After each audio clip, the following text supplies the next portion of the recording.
마치 만화의 한 장면 같죠. 만화의 영화가 있지 않습니까? 거기에 왕자 공주가 나오지 않습니까? 드라마 속에 왕자 공주가 나오죠. 어린아이들 동화 속에 왕자 공주가 나옵니다. 그런 모습과 똑같습니다. 결코 부럽지가 않는 거죠. 왜냐하면 만화잖아요, 만화. 왜 그렇습니까? 이 땅에서 기껏 누려봐야 얼마 누리겠습니까? 사람이 70 정도 되면은 온갖 누릴 만한 누릴 거 다 누렸지 않습니까? 그리고 또 새롭게 더 즐겁게 누려볼 것이 뭐가 있겠습니까? 그럼 기껏 해봐야 철이 들고 난 이후에 70까지라 해도 한 60년, 50년. 그거 껌이죠, 껌. 그래서 시편에 우리 인생은 안개라고 야고보서도 말씀하시고요. 또 우리 인생은 잠깐 있다 없어지는 입김, 그렇게 말씀하셨고요. 정말 우리는 하나님 앞에서는 없는 것과 같은 그런 존재이라는 겁니다. 그것을 생각할 때 이 세상에 눈에 보이는 수많은 것들, 그것은 육신을 가지고 있는 우리 사람들이 생각하기에는 한계가 있는 것이죠. 그러므로 왜 하늘이 저렇게 넓고 크고 밤하늘에 수많은 별들이 은하수가 저렇게 우리 앞에 펼쳐져 있겠습니까? 봐도 끝이 없고 정말 무궁무진한 이 우주를 왜 하나님께서 두셨습니까? 너희들은 티끌이다, 먼지다. 너희들은 없는 것과 똑같아. 이것을 깨닫게 해 주시기 위해서. 그리고 이 우주 천지를 창조하신 이 우주의 주인이신 하나님이 얼마나 위대하신 분이시고 대단하신 분이신지를 알게 해 주시기 위하여서 저렇게 넓은 또 높은 우주가 있고 하늘이 있다는 겁니다.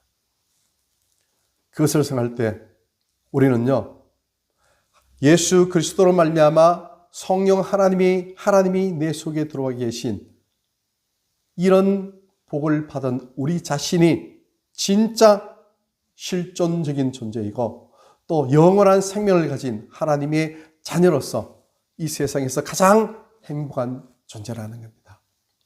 그것을 가장 깊이 깨닫고 그것을 느끼는 그날이 바로 부활하신 이 부활절, 이 날이라는 것입니다. 그러므로 우리는 행복할 수밖에 없어요. 생로병사가 있지만은 우리는 육신적인 생로병사 그 이후에 영원한 진짜의 삶, 영원한 생만 있는 바로 그곳에서 하나님과 함께 영원히 사는 그런 존재가 된다는 것이죠. 그렇게 사는 그곳이 어디입니까? 우리 육신의 장막을 떠나는 그 순간이 바로 그 장막 속으로 들어가는 그 시점이 된다는 것이죠. 그러므로 우리는 가장 복을 받은 사람이고 또 복이 있는 사람들이라는 것이죠. 왜 그렇습니까? 부활하신 예수님 때문에 그렇습니다. 사망아 너희 쏘는 것이 어디 있느냐? 사망아 너희 이김이 어디 있느냐? 사망을 조롱하는 거죠. 수많은 사람들이 사망에 무릎을 꿇고 사망에게 벌벌 떨면서 살려달라고 그렇게 부르짖고 외칩니다. 그러나 예수님 믿는 믿음의 사람들은요, 예수님이 부활하신 날 이후부터 사망을 꾸짖고 또 사망에게 명령을 하는 겁니다. 사망아 너희 쏘음이 어디 있느냐? 너희 이김이 어디 있느냐? 우리 주 예수 그리스도로 말미암아 나는 사망과는 관계없는 영생의 세계로 들어가게 되었다. 이렇게 고백을 하게 된다는 것이죠. 이 부활절은요, 정말 인류의 최고의 축복이고 최고의 선물이라는 겁니다. 부활이 없었으면요, 이 세상은 모든 것이 다 끝나는 거죠. 잠깐 한철로 사는 메뚜기로서 아니면 잠깐 사는 어떤 하나의 철새로 어떤 나방, 곤충 이런 존재가 되어서 그걸로 그냥 끝나버리는 것이죠.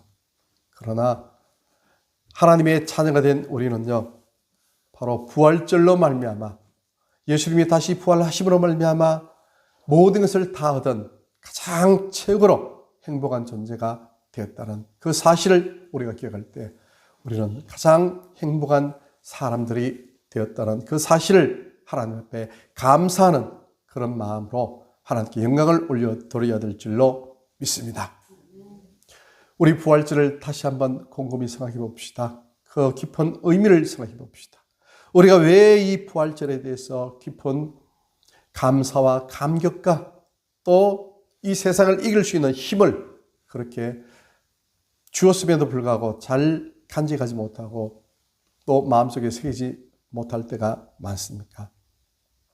그냥 부활절이다. 아, 무덤에서 살아나신 예수님 부활하셨으니까 나도 부활하겠다. 나도 영원히 살겠다. 이런 정도의 막연한 믿음을 가지고 신앙생활을 해나갈 때가 많죠. 그럴 때는 어떤 현상이 벌어집니까? 우리가 살아가는 인생의 삶 속에 조금 힘들고 어려운 그런 일이 앞에 놓이면요, 낙심하고 좌절하고 심지어는 우울하죠. 그것이 지속되면. 그리고 모든 것을 다 자포자기하고 싶고 또 숨쉬고 사는 것조차도 싫어할 때가 있죠. 무조건 싫어할 때가 있죠. 짓눌려 버릴 때가 있죠. 왜 그렇습니까? 부활의 참된 의미를 깊이 잘 깨달지 못할 때 그렇습니다. 그러므로 성경은 말씀합니다. 믿음으로 살아가라고 합니다. 믿음으로 바라보라고 하는 겁니다. 믿음으로 살지 않으면 좌절하고 낙심하고 실망하고 낙담하게 된다는 것입니다. 그러므로 믿음으로 바라볼 때 이 부활이라는 이 사건이 얼마나 큰 선물인지 역사인지 그것을 우리는 깊이 깨달을 수가 있다는 겁니다. 어떤 믿음입니까? 그렇습니다. 예수님이 오시기 전, 그 전까지는 이스라엘 백성들에게 하나님께서 특별한 제도를 주셨습니다. 1년 7월 10일 될 때 그때 이스라엘 백성들의 모든 지은 죄를 대제사장이 짐승을 잡아서 그 짐승을 가지고 지성소로 들어갑니다. 그 지성소에 들어가는 그 제물은요, 1년 동안 지은 이스라엘 백성들을 모든 사람들의 죄를 거기에 다 머리에 전가시키는 거죠. 다 덮어 씌워서 그 짐승을 죽여서, 왜냐하면 죄는 사망을 가져오잖아요. 그래서 죄의 사망이니까 거기서 그 죄의 대가로 내가 죽어야 될, 이스라엘 백성 전체가 죽어야 될 그 죄를 그 짐승이 대신 다 가지고 죽습니다. 그리고 그 피를 가지고 대제사장이 지성소에 들어갑니다. 지성소에 들어가서 법궤 위에 그 피를 뿌립니다. 법궤 안에는 세 가지 물건이 있지 않습니까? 세 가지 물건 모두가 다 인간의 죄를 상징하는 겁니다. 그래서 인간의 죄를 상징하는 그 세 가지 물건 위에, 그 언약궤 위에 그곳에 피를 뿌려서 모든 죄를 다 깨끗이 용서함을 받습니다.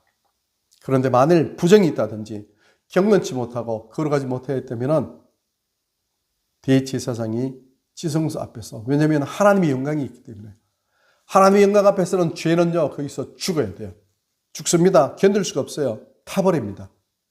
그래서 부정이 있다, 깨끗이 못하다, 경건치 못하다, 죄가 있는 상태에 어떤 부정이 있는 그런 상태의 모습으로 대제사장이 하나님의 영광 임재 앞에 설 때 지성소에서 죽어버립니다.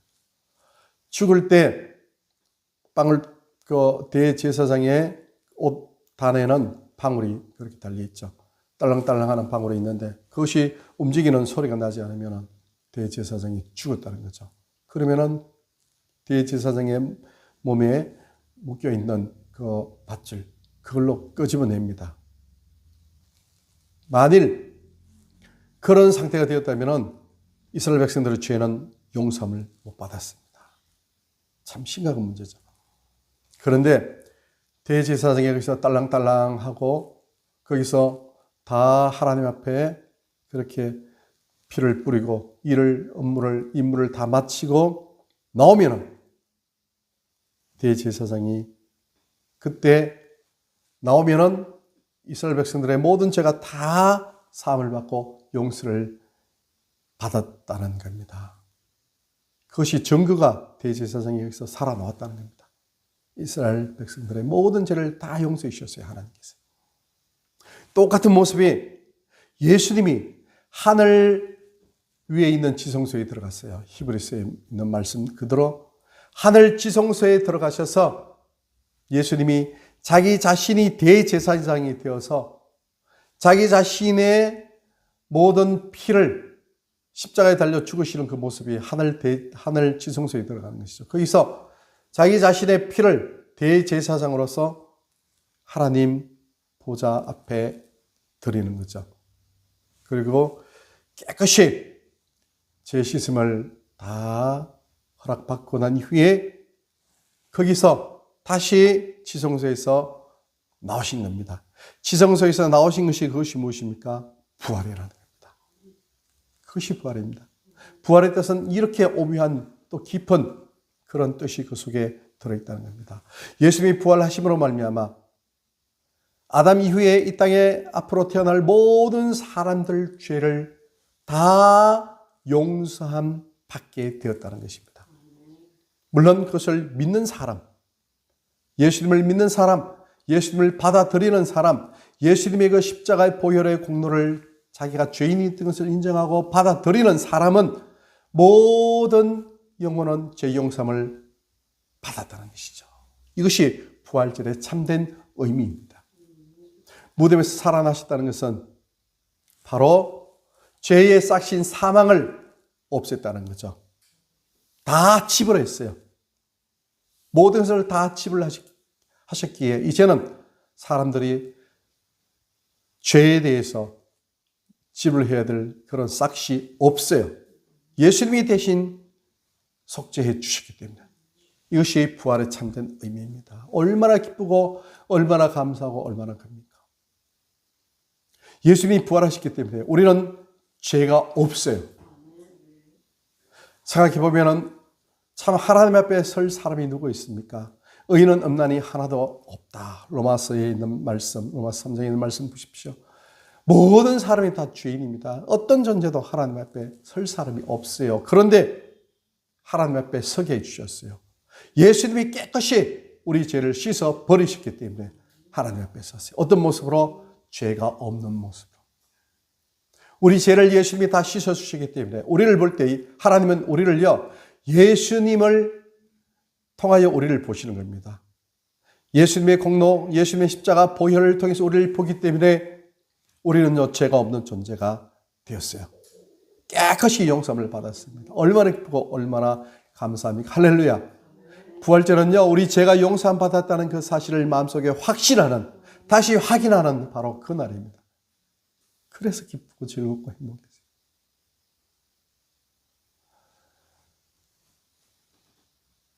옛날 일본 사람들이 우리나라에 왔을 때요, 우리는 일본 사람들을 왜 놈? 이렇게 얘기하잖아요. 미개인. 이렇게 생각하는데. 일본 사람들은 우리나라에 와서 참 미개인이다. 그렇게 생각했다는 겁니다. 왜냐하면 목욕 문화를 보아요. 일본은 온천 같은 것이 다 많으니까 깨끗이 씻는 모양이래요. 그런데 우리나라에서 보니까 사람들이 이거 목욕 문화 이런 것이 잘 발달 안 되어가지고요. 명절 때 되면은 물을 끓여가지고 뭐 부엌이라든지 뭐 이런 곳에 가서 창고라든지 이런 데 가서 목욕을 하는 겁니다. 그것도 여름에는 내과에 가서 씻기도 하겠지만은 가을부터 겨울 내내 목욕을 못하니까 온몸이 얼마나 때가 많겠습니까? 그래서 그 때를 벗겨낼 때 쉽게 벗겨내기 위해서 타월을 만들었죠. 그래서 이태리 타월이라고 우리나라에만 유일하게 있다고 그렇게 얘기하지 않습니까? 팍팍 밀죠. 그런데 몇 개월 동안 겨울 내내 씻지 않다가 추우니까 씻을 것도 없고 그러다가 설날이라든지 명절 그 전에 한번 탁 씻어보세요. 그때 기분이 어땠습니까? 참 홀가분하죠. 아니면 어떤 일로 인해서 외국의 어떤 선교지, 오지 선교지에 가서 씻지 못하고 땀 뻘뻘 흘리고 그렇게 있다가 며칠 만에 아니면 뭐 한 일주일 아니면 10일 만에 한번 탁 씻어보세요. 참 마음이 얼마나 시원하겠습니까? 우리 사람들이 가지고 있는 각자 나름대로의 마음속에 때가 있잖아요. 어떤 사람과 좀 껄끄러움하는 그런 그 관계, 마음이 좀 꺼림칙한 그런 마음도 있고 또 어떻게 하다 보니까 옛날에 누구에게 피해를 줬어요. 피치 못할 사정을 어떻게 하다 보니까 자기가 너무나 무섭고 너무나 두려워서 아무것도 아닌데 거짓말을 해줄 수도 있죠. 아무것도 아닌데 어떻게 하다가 남의 물건을 먼저 이렇게 먹어볼 때도 있고 어떻게 하다 보면 자기 양심에 끄리끼는 그런 정언도 할 때도 있고 참 사람이 살다 보면 누구든지 참 100% 깨끗하게 그렇게 사는 사람은 없지 않습니까? 이런 모양 저런 모양으로 마음이 좀 꺼림칙한 그런 모습이 있는데 예수님이 십자가 보혈로 우리를 정결케 씻어주셔가지고요 깨끗하게 이전 것은 지나갔으니 보라 새 것이 되었도다. 아무리 우리 죄가 진동같이 붉을지라도 양털같이 희게 해주셨다. 한번 보세요. 얼마나 감사합니까? 깨끗이 씻음을 받았다는 그 사실 기쁘고 감사하고 즐겁고 행복한 것이죠. 그래서 우리는요 예수님 믿는 참된 의미가 무엇인지 참된 기쁨이 무엇인지를 바로 알게 된다는 것이죠. 부활절이 그러한 선물을 우리에게 주셨다는 겁니다. 예수님이 부활하시기에 바로 우리에게 모든 허물과 죄를 깨끗이 씻음 받을 수 있는 그런 은혜를 베풀어 주셨다는 것이죠. 그러므로 우리는 부활절날요 다시 한번 내 죄가 용서함 받았다는 그 사실에 대해서 내가 깨끗한 존재가 되었다. 하나님의 자녀가 되었다. 하나님과 관계가 완전히 회복되었다. 이것에 대하여 기쁘고 즐겁고 행복한 마음을 갖고 다시 하나님과 더욱더 깊은 친밀감을 누리는 그러한 날이 되어야 된다는 것입니다. 이러한 기쁨을 누리시는 우리 모두가 되시기를 예수님 이름으로 축원합니다. 두 번째는 부활절 그러면요 우리는 한 가지 숙제를 가져야 됩니다. 예수님 부활하셨으니까 나도 부활하셨어요. 예수님 성천했으니까 나도 성천했습니다. 예수님이 하나님 보좌에 앉아 계시니까 나도 하나님 보좌에 앉아 있습니다. 에베소서 2장에 있는 말씀처럼 이야 나는 대단한 그런 존재로서 하나님 앞에서 복을 누리고 있는 영생의 존재가 되었구나. 이렇게 생각하는 것으로 끝나면 안 됩니다. 한 가지 숙제는 뭐냐면요. 예수님이 부활하신 이후에 우리에게 숙제를 주셨는데 그 숙제는 다른 것이 아니고 물론 첫 번째는 내가 부활했으니 이 부활의 기쁜 소식을 온 누리에 전하라. 이거는 믿지 않는 사람들에게 가서 전파하라. 저들도 너희들처럼 죄가 씻김 받고 구원 받은 존재임을 알게 하라. 그리고 저들을 데리고 와라. 받아들이게 하라. 믿음으로 하나님을 예수님을 영접하게 하라. 이런 전도의 사명을 주신 것 첫 번째 숙제입니다. 그런데 우리 각자에게 주신 숙제가 또 한 가지 있는데요. 그 숙제가 뭐냐면은 죄를 짓지 말라. 그 숙제를 주셨습니다. 예수님이 부활하신 이유는요. 죄와 싸움에서 이겨서 부활하신 거잖아요. 죄와 싸워서 이겨주셨다는 것은 즉 죄의 제물이 되셔서 우리 대신 죽으셨다는 겁니다. 그런데 예수님께서 제 제물이 되실 수 있는 그런 자격은요, 예수님은 율법을 완성하셨어요. 죄를 짓지 아니하셨어요. 죄가 없는 분으로 어떤 생각, 어떤 모습이든지 죄를 짓지 않는, 죄를 완전히 안 짓고 100% 하나님의 말씀을 순종한 그런 공로가 있다는 겁니다. 첫 아담은 졌습니다.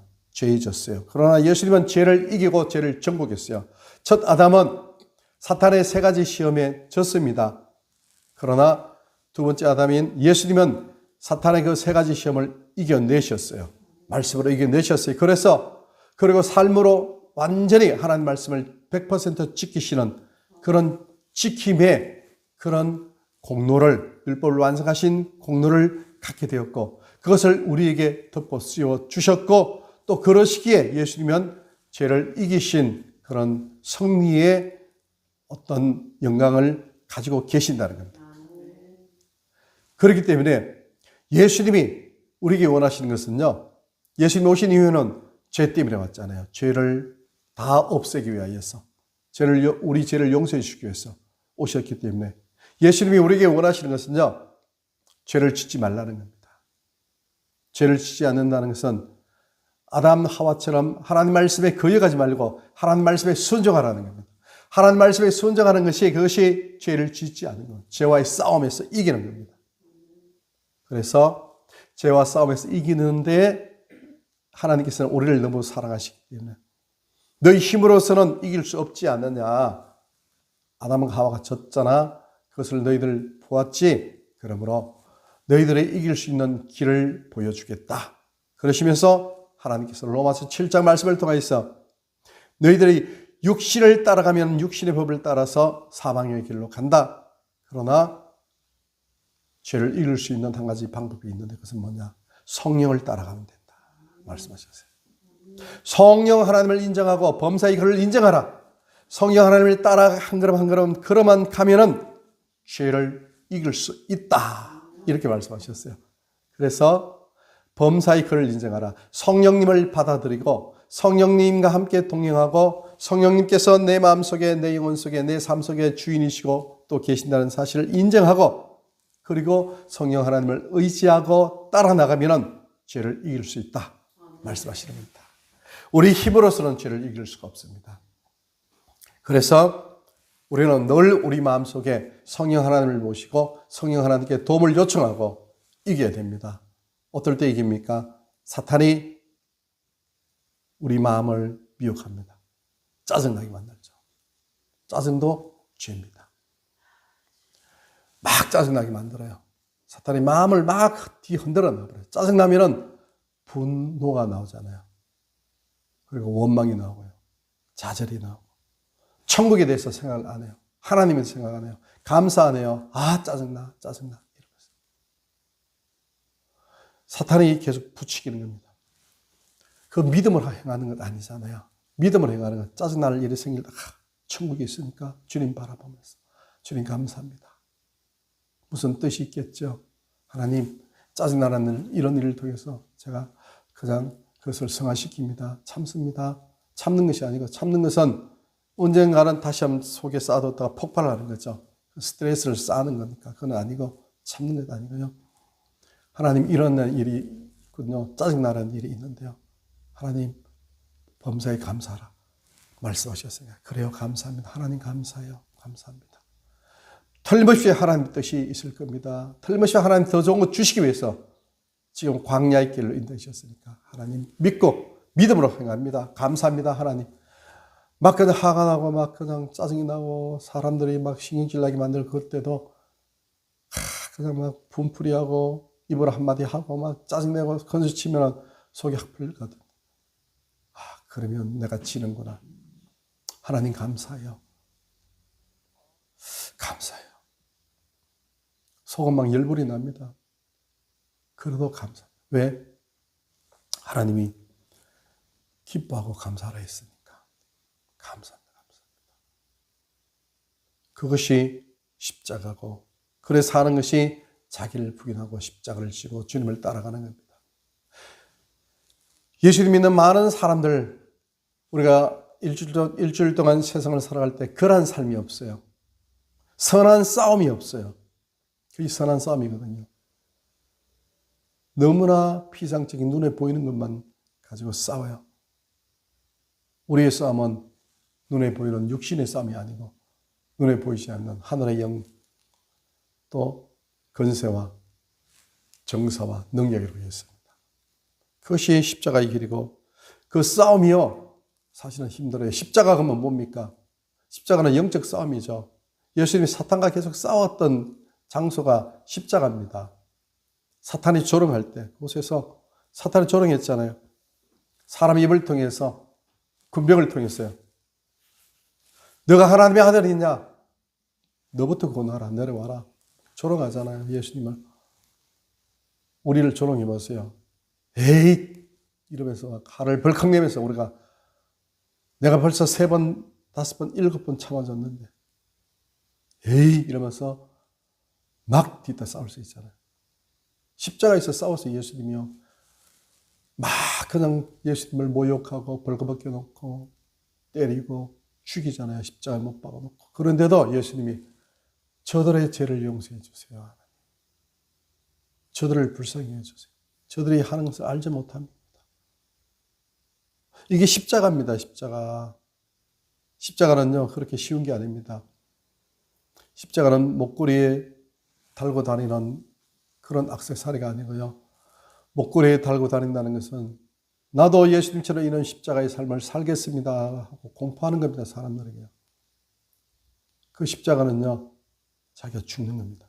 예수님이 십자가에 죽으셨잖아요. 죽어야만 부활이 있어요. 죽어야만 하나님의 영광을 볼 수가 있어요. 내가 죽지 않고 어떻게 하나님을 만날 수 있어요? 우리가 죽어야만, 육신도 죽어야만 하나님을 진짜 깊이 만나가요. 내 영혼이, 내 심령이, 내 욕심이, 내 고집이, 과거의 나의 모든 죄가 죽어야만 부활해서 예수님을 만나고 하나님을 만나고 성령을 만나요. 그런데 수많은 사람들은 죽지 않고 있어요. 부활절 날 우리는 무엇을 알아야 됩니까? 죄를 짓지 말아야 되는데. 왜 죄를 짓지 말아야 됩니까? 내가 죽어야 된다는 그 사실을 알아야 된다는 거죠. 내가 죽지 않고, 내가 죽지 않았다는 것은요, 죄에 대해서 안 죽었어요. 죄에 대해서. 내 자존심이 있어요. 나의 꿈이 있어요. 내 꿈을 이루기 위해서는요, 반드시 육신의 정욕이 거기서 올라나옵니다. 내 꿈을 이루기 위해서는 안목의 정욕이 이생의 사랑에 흘러나오게 돼 있어요. 그래서 내 꿈을 방해하는 모든 존재는 나의 원수입니다. 짜증나요. 원망이 있죠. 내치입니다. 그렇기 때문에 내가 죽지 않았기 때문에 예수님을 못 보는 겁니다. 하나님을 못 봐요. 내가 죽어야만 부활하신 예수님은 영적인 존재로 부활하셨습니다. 사람의 몸을 가지시고 부활하셨어요.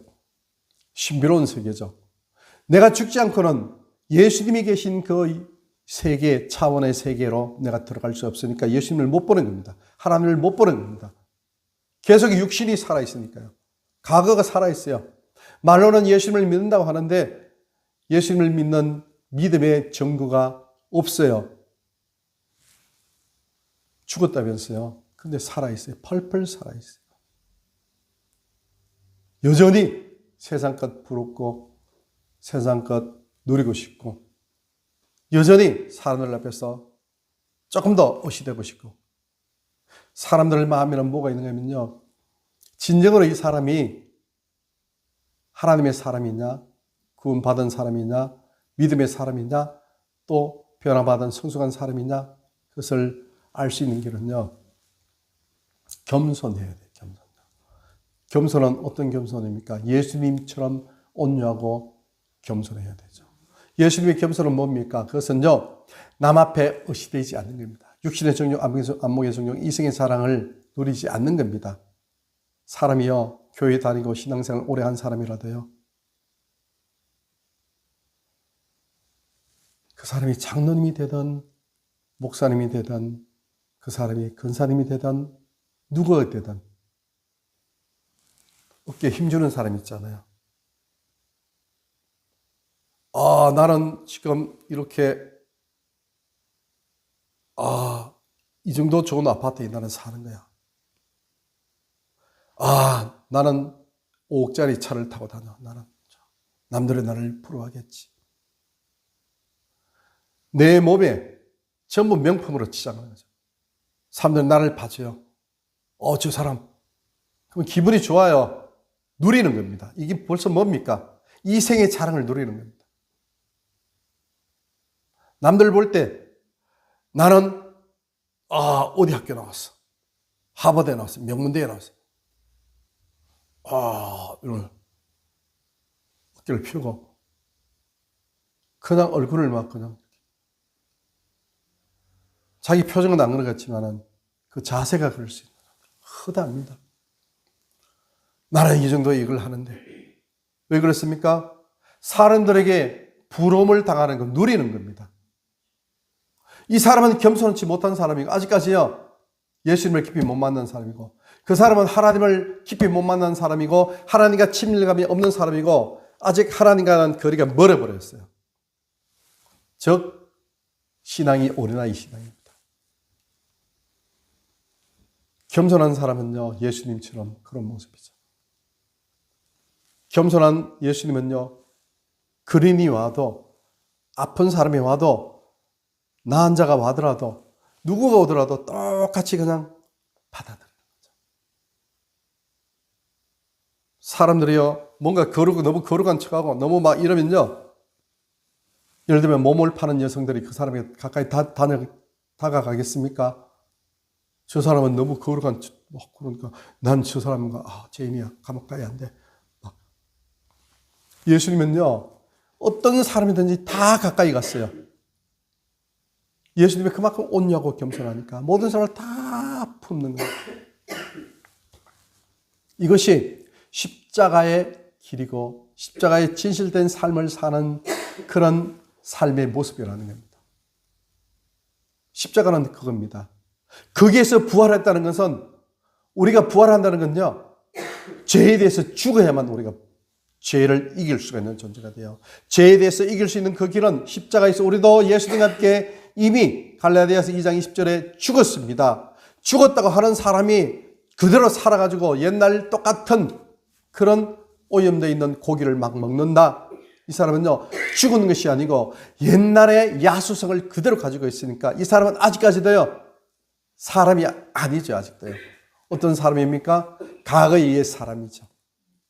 그러므로 이 부활절 이날은요 우리가 예수님을 통해서 영원한 생명의 구원을 얻은 그 사실을 생각하면서 죄에 대해서 이기는 존재가 되었다는 그 사실을 깨닫는 것입니다. 그러므로 십자가 없는 부활은 없듯이 내 삶 속에 진정한 십자가가 있는지를 확인하는 내가 정말 십자가 안에서 죽었는지를 확인하는 그날이 바로 이 부활절이라는 겁니다. 세상의 모든 염려와 근심, 걱정, 부귀영화 모든 것들을 다 십자가에 못 박는 그날을 확인하는 그날이 부활절 주일이라는 겁니다. 이것을 마음속에 깊이 생각하시고 우리는 부활의 참된 기쁨과 참된 영광을 누리는 우리 모두가 되시기를 바랍니다. 우리 예수와 함께는 이 부활의 참된 의미, 십자가의 진리의 참된 생명을 증가하는 이 땅에 예수 그리스도의 몸으로서의 사명을 감당할 것입니다. 하나님은 우리 예수 주 함께를 굳건히 붙잡아 주셔서 우리 예수 주 함께를 통하여 예수님의 몸을 통하여서 수많은 죽어가는 영혼들을 예수님께로 불러 모아 주시고 또 십자가의 부활의 참된 삶이 무엇인지 십자가의 참된 진리의 길이 무엇인지를 수많은 사람들에게 깨닫게 해주셔서